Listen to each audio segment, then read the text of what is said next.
రాష్ట్రంలో ధాన్యం కొనుగోళ్లకు సంబంధించి మిల్లర్ల విషయంలో స్కామ్లు జరిగాయని బీజేపీ ఎమ్మెల్యే మహేశ్వర్ రెడ్డి చేసిన ఆరోపణలను టీపీసీసీ వర్కింగ్ ప్రెసిడెంట్ జగ్గారెడ్డి ఖండించారు. మహేశ్వర్ రెడ్డి ఇలాంటి అవాస్తవ ఆరోపణలు చేయడం మానుకోవాలని హితవు పలికారు.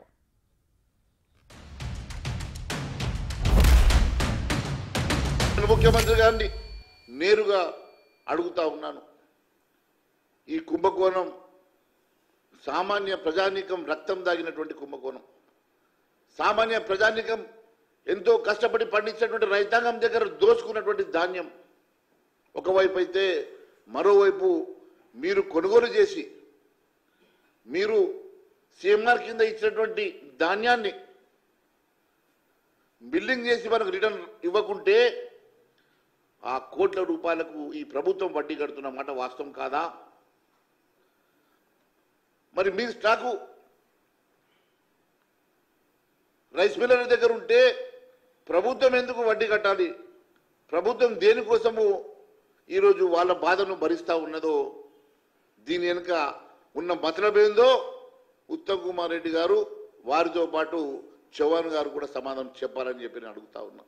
నిజంగా జరిగితే రాధాంతం చేయకూర్రి వీళ్ళు.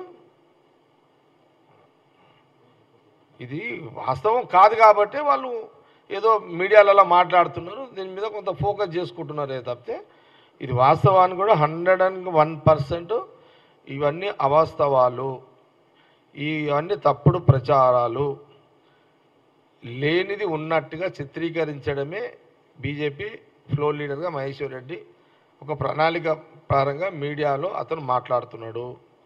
ఇది కాంగ్రెస్ పార్టీ తీవ్రంగా ఇది వీడికే క్లోజ్ చేసుకోండి అని నేను హితువు చెప్తున్నా. ఏమని చెప్తున్నా? మహేశ్వర్ రెడ్డి హితువు పలుకుతున్నా. మహేశ్వర్ రెడ్డి గారు, మీరు ఇది బ్రేక్ చేసుకోండి.